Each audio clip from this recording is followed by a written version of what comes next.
जय हिंद दोस्तों, मैं हूँ राजकुमार पांडे और आप देख रहे हैं वंदे भारत टाइम्स।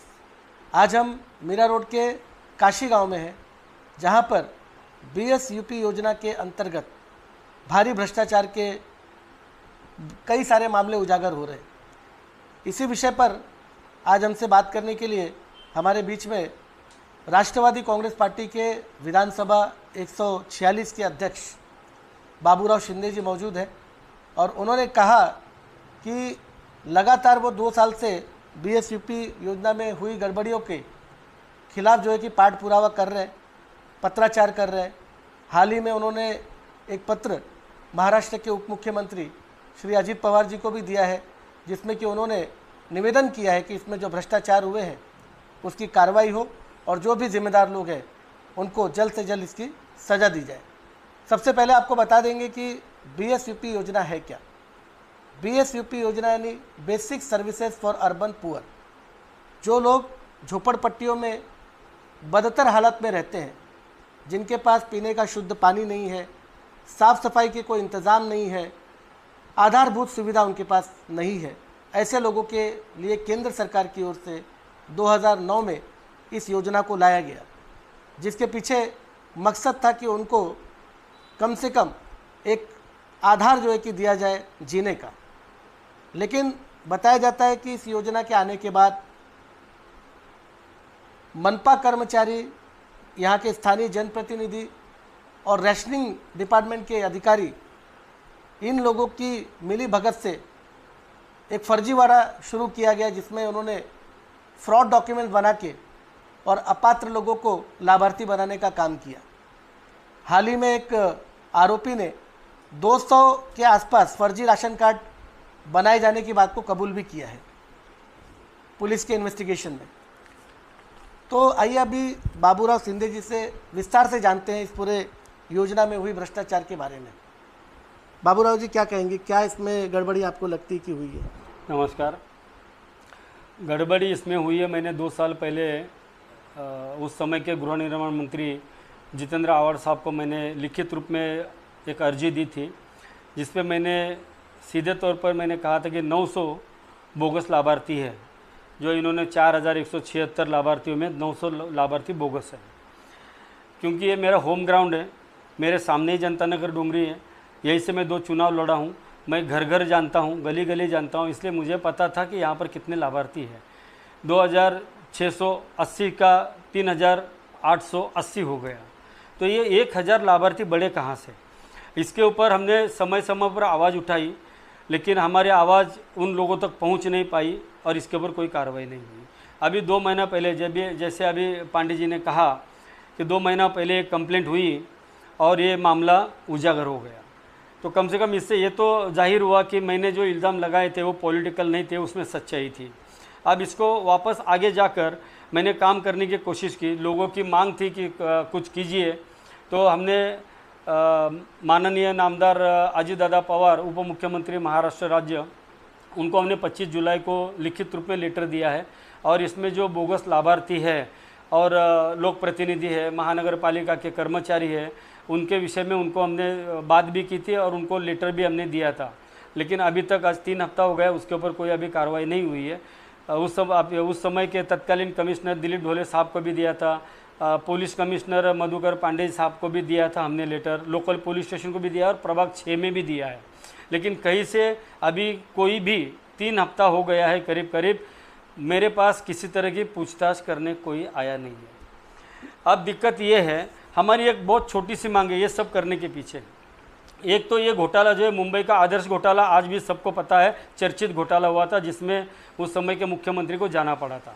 उससे भी बड़ा घोटाला ये है, ये मीरा भाईंदर के मुट्ठी भर शहर में 300-350 करोड़ का घोटाला। हमारी मांग बहुत छोटी है, जो मूल रूप से यहाँ पर रहने वाले जो लोग हैं, जो 30-40 साल से रहते हैं, उनको प्रायोरिटी के आधार पर, प्राथमिकता के आधार पर उनको त्वरित उनको जो फ्लैट है उसका वितरण किया जाए, ताकि उनका जीवन आसान हो, सरल हो। शिंदे जी, मुझे एक बात बताइए कि जैसे अभी हाल ही में मैंने न्यूज़पेपर में पढ़ा कि उसमें लिखा गया था कि भाई कुछ पूर्व नगर सेवक और नगर सेविकाओं के भी नाम इसमें आ रहे हैं। जी जो उनके पास जांच मतलब धीरे धीरे जो जांच बढ़ रही है आगे, जी कुछ लोगों से पूछताछ भी किया गया। जी तो उस पूछताछ के आधार पर ऐसा उनको लगा कि पूर्व नगर सेवक और नगर सेविका भी इसमें शामिल है। इस एलिगेशन में कितना दम है? सर, मैंने मेरे पहले भी एक पत्रकार महोदय ने मेरी मुलाकात ली थी उसी जगह पे जाकर, हम लोग बीएसयूपी के यहाँ पर। उस समय हमने कहा था पूर्व नगर सेविका और एक पूर्व नगर सेवक भी इसमें हाथ पैर नहीं, पूरा का पूरा शरीर है इसमें, पूरी तरह से लिप्त है। तो क्योंकि इनके सहयोग के बगैर 700-800 लोगों का, 900 लोगों का bogus ration card, bogus tax पावती, बोगस आपके वोटर कार्ड हुए, जो भी रेसिडेंशियल जो सब बनाए गए डॉक्यूमेंट्स, वो इनके सहयोग और इनके आशीर्वाद के बगैर और इनके जानकारी के बगैर बन नहीं सकते। ये सच्चाई है और इसीलिए हम चाहते हैं कि ऐसे लोगों के खिलाफ कार्रवाई की जाए। आम आदमी के प्रति जो धोखा, देखिए मैं टैक्स पेयर हूँ, मेरा पैसा मेरे नज़र के सामने बर्बाद हो रहा है तो मुझे दुख होता है। तो हमारे के लिए टैक्स पेयर का पैसा है 300-350 करोड़ रुपया, कोई एक अकेला आदमी मिल बांट के तो नहीं खाएगा। इसमें पूरा सिस्टम शामिल है इसके अंदर में, और हम यही चाहते हैं कि इसकी इंक्वायरी सीबीआई इंक्वायरी हो। मतलब कौन कौन सिस्टम मतलब जो हमारे यहाँ के लोक प्रतिनिधि है, हम तो चाहते हैं सभी की इंक्वायरी कीजिए। मैं इसलिए मैं इसमें शामिल है। हाँ, मैं ये चाहता हूँ कि देखिए अभी मैं नाम लूंगा तो फिर ऐसा हो जाएगा कि उसमें थोड़ा सा पार्सलिटी किया, ऐसा हो जाएगा। नहीं, क्योंकि किसी का नाम जब तक कोई आपके पास सबूत नहीं, हम नहीं, चाहते हैं नाम कि नहीं इस प्रभाग में जितने नगर सेवक है उन सबकी इंक्वायरी हो जाए। दूध का दूध, पानी का पानी सामने आ जाएगा। इंक्वायरी करने के लिए अगर आपकी इजाजत है तो मैं कुछ बताना चाहता हूँ। बताइए ना। ये योजना लागू की गई जो 94 के पहले के झोपड़ी धारक थे, लाभार्थी थे, उनके लिए। अब मेरी मांग है, जो जैसे मैं इल्ज़ाम लगा रहा हूँ कि यहाँ पर कम से कम 900 लोग बोगस हैं, तो मेरी मांग है इनका नाम 94 के बाद में जो चुनाव हुए हैं उस चुनाव में वोटिंग लिस्ट में नाम है क्या, 2002 के चुनाव में नाम है क्या, 2007 के चुनाव में नाम है क्या, 2012 के चुनाव में नाम है क्या। अब 2012 तक मैं इसलिए पूछ रहा हूँ क्यों उसके बाद में ये यादी बढ़ती गई। इसके बावजूद 2011 में सेंसस हुआ था पूरे देश में, आखिरी सेंसस वही हुआ है, बराबर है। 2011 में सेंसस हुआ, 2011 के सेंसस पे ही 2012, 2017 और अभी होने वाला चुनाव भी इसी सेंसस के आधार पर होने वाला है। अब मेरी मांग ये है कि इतने सारे आपके पास क्लू होने के बाद में तहकीकात करने के लिए, ये इसमें दिक्कत क्या है आपको तहकीकात करने की? आप 2011 का सेंसस लीजिए, उसको प्रमाण मानिए। 2007, 2012 के चुनाव में जो वोटर लिस्ट नाम है उनको प्रमाण मानिए, आपको दूध का दूध, पानी का पानी सामने हो जाएगा। उनका नाम वोटर लिस्ट में है या नहीं है। अगर वोटर लिस्ट मैंने देखी, मैंने 2-3 वोटर कार्ड मैंने भी देखे हैं, मैंने मांगा लेकिन वो दिया नहीं तो मैं आज आपके सामने रखता था। वोटर कार्ड भी बोगस बनाए गए। नहीं, यहाँ तक मैं सुना कि जिसका एक घर था, जैसे सेंसस चालू हुआ, सर्वे चालू हुआ, उसी घर में पार्टीशन बना के 2 दरवाजे निकाल दिए गए और 2 के ऊपर क्लेम किया गया कि 2 घर हमारे हैं। 2 के ऊपर क्लेम किया गया। इसमें भी हस्बैंड वाइफ के नाम पे। इसमें भी ऐसा है कि कुछ जो सक्षम थे उन्होंने दूसरा नंबर डलवा के ले लिया, दरवाज़ा लगाया, नंबर डाल लिया, तो कुछ पैसा लोक प्रतिनिधियों को देकर, अधिकारियों को देकर दूसरा रूम हथिया लिया। इसके बावजूद अब दूसरा जिसकी ताकत नहीं है तो उसको लालच दिया गया, भाई तेरे को तो तेरा रूम मिलने वाला है तो कुछ पैसा तुमको भी मिल जाएगा। एक दरवाजा हम लोग और निकाल लेते हैं, वो रूम किसी और को हम बेचेंगे, 1,50,000 तुमको भी मिलेगा। इस तरह से भी 1 का 2 किया गया है। तो इसकी वजह से, लाभार्थी बढ़ने की वजह से मूल जो यहाँ का रहवासी है वो विस्थापित हो गया और जिनको नहीं मिलना चाहिए, बोगस है, उनको रूम दिए जा रहे हैं। इसमें भी कई नेताओं के रूम है, इसमें उनको प्रायोरिटी के आधार पे नेताओं के रूम दिए जा रहे हैं, जो बोगस है उनको रूम दिए जा रहे हैं। इसीलिए तो ये मामला खुल गया, नहीं तो ये मामला खुलता ही नहीं। तेरी भी चुप, मेरी भी चुप।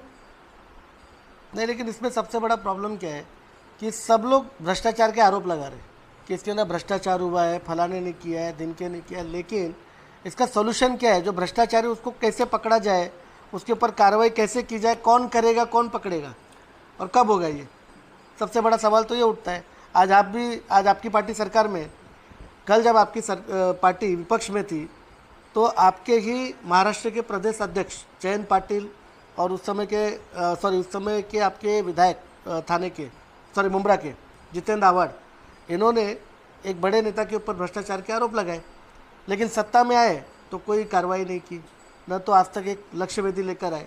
तो आपने जो लेटर दिया है कि इस पर कार्रवाई की जाए, आपको लगता है इस पर कार्रवाई हो पाएगी?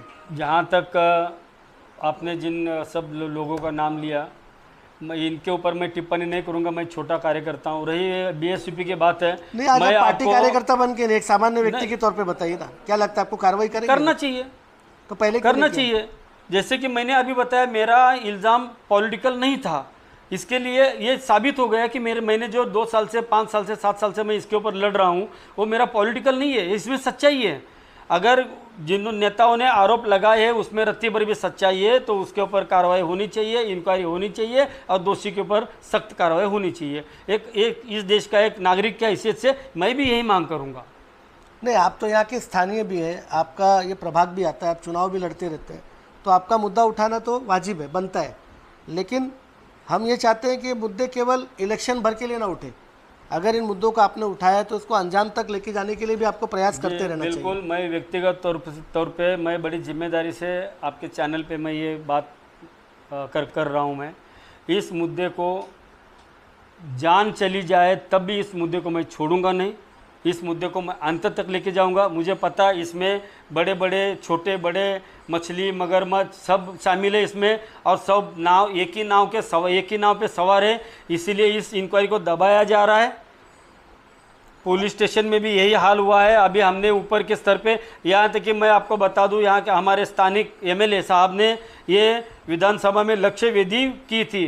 विधानसभा में किसी भी सवाल को पूछना, इसका मतलब ये होता है कि उसमें कुछ तो सच्चाई है, नहीं, वो तो तभी वो विधानसभा में है। काफी समय से वो मांग कर रहे हैं कि इस पर जांच लेकिन होनी अभी चाहिए। विधानसभा में अभी जो चालू अधिवेशन हुआ था, जो अभी खत्म हो गया, आखिरी अधिवेशन अभी का, उसमें उन्होंने मांग की थी, उसके बावजूद भी इसके ऊपर कोई कमेटी नहीं बनाई गई है। उसके तुरंत 2 दिन के बाद भी मैंने अजीत दादा उप मुख्यमंत्री महाराष्ट्र शासन, उनको भी मैंने पत्र दिया है। मुझे उनसे बहुत उम्मीद है, मेरा भाईंदर के लोगों को अजीत दादा से बहुत उम्मीद है, क्योंकि वो काम करने वाले नेता है, वो भी मुंह फट नेता है, बोल देते हैं। अभी आप कब जा रहे हैं उनसे मिलने के लिए? अभी हमारी कोशिश है, हम हमारे वरिष्ठ नेताओं के साथ हमारी बातचीत चल रही है। अभी उनसे वो दादा का समय लेंगे, पर्याप्त समय लेंगे, और ये 2-4 दिन में हम कोशिश करेंगे अजीत दादा से मिलकर इस बात के ऊपर फिर से उनको कार्रवाई करने के लिए हम लोग रिक्वेस्ट करेंगे। तो आपको आशा है कि मतलब इस जो योजना में भ्रष्टाचार हुआ है इस पर कार्रवाई होगी? बिल्कुल बिल्कुल बिल्कुल। भ्रष्टाचार करने वाले लोग सलाखों के पीछे जाएंगे, यही तो हमारा मकसद है, यही हमारा मकसद है। अधिकारियों को निष्कासित किया जाए, बेदखल किया जाए उनके पद से। मैंने मेरे पहले वीडियो में मैंने कहा है कि वाकई में किन अधिकारियों को जो बीएसपी से जुड़े हुए हैं, ऐसे सभी अधिकारी, और बहुत गिने चुने हैं साहब, बहुत, मैं तो खुलेआम नाम भी लेने को तैयार हूँ, समझे गिने, लेकिन बहुत गिने चुने हैं, और मैं खुलकर बता रहा हूँ। मैं ये 15 दिन के अंदर इस मसले का हल निकल सकता है, इंक्वायरी पूरी हो सकती है 15 दिन के अंदर। जैसे मैंने अभी बताया 2-3 चीजें हैं, सुझाव भी एक तरह का सुझाव दिया है मैंने, किस वे ऑफ इंक्वायरी मैंने रखा है आपके सामने।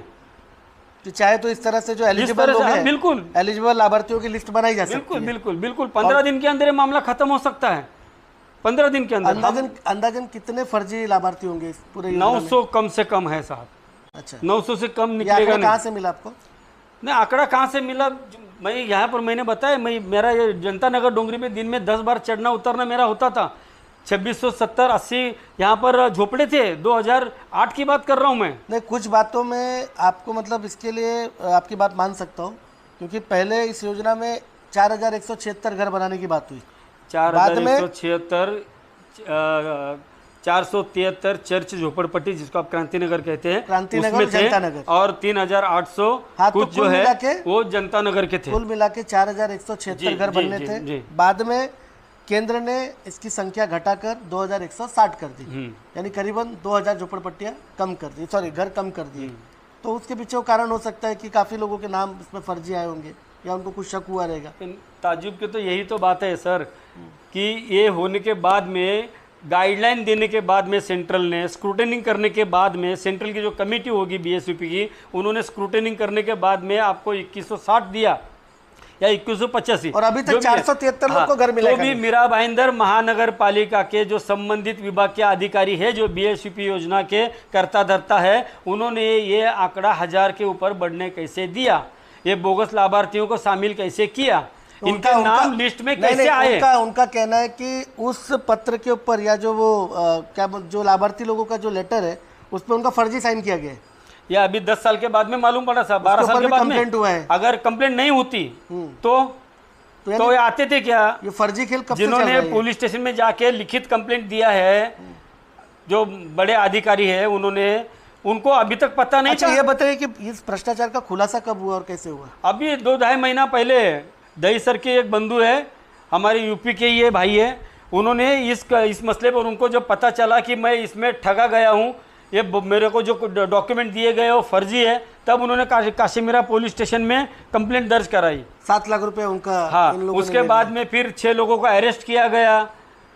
अब मैं पार्टी का भी नाम नहीं लेता हूँ, लेकिन जो सच्चाई है तो है साहब, सूरज है तो है। हम अंधेरे में बैठ के नहीं बोल सकते कि ये सूरज की रोशनी है। अगर सूरज की रोशनी है तो है, उसको कौन न कर सकता है। और इतना बड़ा मसला होने के बाद में बड़े बड़े नेता चौकी में जाते हैं, बड़े अधिकारी चौकी में जाते हैं, उनके ऊपर दबाव बनाते हैं, और उन 6 आरोपियों का गवर्नमेंट पेपर फोर्जरी होने के बावजूद, इसके आईओ जो थे उनको मैं मिला था, मैंने उनको पूछा था कलम कौन से लगाए हैं, 467, 468, 471, 34, ये कलम लगाने के बावजूद लोअर कोर्ट में जामीन कैसे होता है? हम कोर्ट के फैसले पे इल्जाम नहीं लगा रहे हैं, हम कोर्ट के फैसले का आदर करते हैं, क्योंकि कोर्ट जो उनके सामने रखा गया है डॉक्यूमेंट्स, उसके आधार पे फैसला देता है, हम उनके फैसले का आदर करते हैं। लेकिन ये कैसी इंक्वायरी है? तो आपको क्या लगता है कि इसमें किस एजेंसी से इंक्वायरी करानी चाहिए जिससे दूध का दूध और पानी का पानी हो जाए? हम चाहते हैं निवृत्त न्यायाधीश के माध्यम से इंक्वायरी हो, सीबीआई के माध्यम से इंक्वायरी हो, या अलग से एसआईटी बनाई जाए, स्पेशल इन्वेस्टिगेशन। आमदार साहब ने तो इकोनॉमिक ऑफेंस विंग से इंक्वायरी की बात कही है। इकोनॉमिक ऑफेंस में दिया है, और इसके बाद चलिए अच्छा हुआ, एक हमारे वो तत्कालीन आयुक्त दिलीप ढोले साहब, उन्होंने भी एक कमेटी बनाई है। आप उस कमेटी के मेंबर देखिए, मैं आपको नाम दे दूं, उस कमेटी के मेंबर जो है पॉकेट में लेके घूम रहे सब, लगता है। नहीं, मेरे पास सब है साहब, क्या है, घूमते रहते हैं तो लोग पूछते हैं ना, कभी भी कोई भी पत्रकार बंधु आ जाता है, पूछता है। ये देखिए, अब इनका नाम लेने में कोई दिक्कत नहीं है, ये जानकारी है मेरे पास, है ना। हाँ, ये सब साहब, ये इनसे हमको क्या उम्मीद है? ये जो लिस्ट है, ये लिस्ट है जो कमिश्नर साहब ने बनाई है कमेटी, इनसे हमको कोई उम्मीद नहीं है कि ये कार्रवाई करेंगे, कोई जरा भी हमको उम्मीद नहीं है साहब। तो आपको क्या लगता है? क्योंकि ये खुद ये सब ये अधिकारी भी, बहुत सारे अधिकारी इसमें भ्रष्टाचार में लिप्त है, इनसे क्या हम उम्मीद करें कि आप बीएसपी योजना का तहकीकात करेंगे? मैंने मांग की है, मैं अभी उनको ये अभी 2-3 दिन में लेटर दे दूंगा। मैं इस कमेटी को लेटर देने वाला हूं। मेरा भाईंदर विकास मंडल का संस्थापक अध्यक्ष होने के नाते इस शहर के लोगों का प्रतिनिधित्व मैं करता हूं, एक सामाजिक कार्यकर्ता के हैसियत से, पॉलिटिकल इससे नहीं, सामाजिक कार्यकर्ता। हमको भी आपके कमेटी के सामने पेश होने दिया जाए। नहीं, अभी ये इंक्वायरी कमेटी हमको भी बुलाया जाए, हम अपनी बात रखेंगे वहाँ पर। ये जो इंक्वायरी कमेटी है अभी गठित हुई है, हो सकता है अपना काम कर रही होगी, जब तक इसका रिपोर्ट नहीं आ जाता है तब तक कैसे हम उनकी नियत पे सवाल उठा सकते हैं? नहीं, मुझे बताइए कैसे, आप क्या इंक्वायरी करेंगे, मुझे बताइए। अब उनको चुना गया तो इंक्वायरी करेंगे ना, उनके पास भी मुद्दे होंगे। कब तक? ऐसा कोई टाइम लिमिट दिया नहीं है। वो तो आपके सरकारी किसी योजना में कोई टाइम लिमिट नहीं होता है। इसीलिए कहा ना, अभी आपने टाइम लिमिट कब दिया था? लोगों को घर देने का टाइम लिमिट कब दिया था सरकार ने? इसीलिए तो हमने कहा था कि हमने विरोध इसी कारण से किया था। 11 साल हो गया, लोग ट्रांजिट कैंप में रहने को देखिए, अब 12-13 साल हो गए, लोग बेघर हैं। टाइम बाउंड उनको दिया गया? और सच में कहता हूँ, मैं तो कहता हूँ, ये अगर इंसान है ना, ये अधिकारी भी, तो एक दिन, एक 24 घंटा साहब, मैं खुद इधर घोड़बंदर की शिफ्टिंग में गया था, शौचालय के करीब गया ना तो उल्टी हो गई मेरे को, मैं ऐसे मतलब चक्कर सा आ गया मेरे को, मैं नीचे बैठ गया। हम वहाँ खड़े नहीं रह सकते 2 मिनट। तो ये लोग वहाँ रहते हैं, वहाँ पर महिलाएं बैठी हैं, वहाँ पर बच्चे खेल रहे हैं, ये हमारे देश का भविष्य है। नहीं, अभी आपकी सरकार है, आप बोलिए ना आपके सरकार को। हम करेंगे साहब, अभी देखिए हमारा काम एलिगेशन खाली लगा देने से नहीं होगा ना। नहीं, वो हमारा काम नहीं है। अभी उसका पाठ पुरावा करके बिल्कुल उनको जल्दी से जल्दी घर मिले, इसके लिए कुछ करना चाहिए। बिल्कुल। फर्जी जो है कि 900 के ऊपर आंकड़े आप ही ने दिए कि लाभार्थी बनाया गया पत्र। अब जो बेचारे एलिजिबल है, जिनको घर मिलना चाहिए, जिनका हक का घर है, वो तो बेचारे दर दर भटक रहे, उनकी पीढ़ियां दर पीढ़ियां खत्म होती जा रही है। ये जो है ना साहब, ये ऐसी कई लिस्ट है, ये तो मात्र 1,500-2,000 लोगों की लिस्ट है ये, समझे कि नहीं। ये कहाँ से मिला इनके ये आपको? पड़ोसी कहती जब ये ये लिस्ट कहाँ से लगी, लिस्ट कहाँ से मिला आपको? महानगर पालिका से? नहीं ये जब उस समय न्यूज़पेपर में आया था ना, तो उस न्यूज़पेपर पे ये निकाल के रखा था हमारे किसी कार्यकर्ता ने, जो उसने अभी मेरे को ला कर दिया। ये नवशक्ति न्यूज़पेपर के पेपर में माध्यम आया से। था, नवशक्ति पेपर में, समझे कि नहीं। तो ये लोग कहते हैं कि जो ये हमारे नाम के नीचे ये नाम आया है, बोलते साहब इसको तो हम जानते ही नहीं है, ये है कौन, ये कहाँ से आ गया, लिस्ट में कहाँ से आ गया। बोगस पेपर के आधार पर लिस्ट में बंदा आता है, तो फिर हमारे महानगर पालिका के अधिकारी कैसे तहकीकात कर रहे हैं, कैसे स्क्रूटिनी कर रहे हैं। नहीं, इस पूरे तो मामले में ये भ्रष्टाचार करोड़ों, तो हुआ ये है। 300-350 करोड़ का घपला है, वो किसी एक के इसमें नहीं हो सकता। नहीं, काफ़ी सोशल एक्टिविस्ट इस पे लगे हुए हैं, वो लोग लगातार जो है कि इसकी तह में जाने की कोशिश कर रहे हैं, और मुझे लगता है कि अगर इसकी सही इंक्वायरी हो जाए तो भ्रष्टाचार की परत खुलेगी और धीरे धीरे खुलनी करके चाहिए सबके साहब। नाम सामने आने ये हमारे शुरू हो लोकतंत्र जाएंगे। के लिए बहुत हानिकारक है, बहुत लोगों का भरोसा उठ चुका है। सच कहता हूँ, ये चुनाव भी एक ढकोसला हो गया है, फिर से विषयांतर हो गया, मैं माफ़ी चाहता हूँ। लेकिन अगर इसी तरह से अगर चुनाव लड़ने हैं और अगर लोगों के वोट खरीदने हैं 200-500 में किसी की ज़िंदगी के 5 साल, तो ये कोई ये हमारे जो डॉक्टर बाबा साहब आम्बेडकर को जो संविधान के चलते अभिप्रेत थी लोकतंत्र की व्याख्या, वो ये नहीं है, वो ये नहीं है। अमीर बन रहा है, भ्रष्टाचारी नेता बन रहे हैं, और ये सिर्फ एक ढकोसला है। अरबों खरबों रुपया खर्चा करके चुनाव लड़ा जाता है, पैसा बर्बाद किया जाता है, देश का धन बर्बाद किया जाता है। एक इसका मतलब क्या है? चले शिंदे साहब, आप इसका पाठ पुरावा करते रहिए, हमारी तरफ से आपको बहुत सारी शुभकामनाएं। यही देश का दुर्भाग्य है कि जब भी सरकार ऐसी कोई योजना जो बिलो पॉवर्टी लाइन में रहने वाले लोगों के लिए बनाती है, तो ऐसे में जो रसूखदार लोग होते हैं, ओहदेदार लोग होते हैं, वो लोग अपने रसूख का, ओहदे का फ़ायदा उठाकर अपनी तिजोरियाँ, अपने जेब ज़रूर भरते हैं। जैसा कि इन्होंने कहा कि यही कारण है कि अमीर और अमीर होते जा रहा है और गरीब होते जा रहा है। आज के कार्यक्रम में इतना ही। फिर से किसी अन्य मुद्दे के साथ, किसी अन्य ज्वलंत विषय के साथ आपसे फिर से रूबरू होंगे। तब तक के लिए स्वस्थ रहें, मस्त रहें। जय हिंद, वंदे भारत।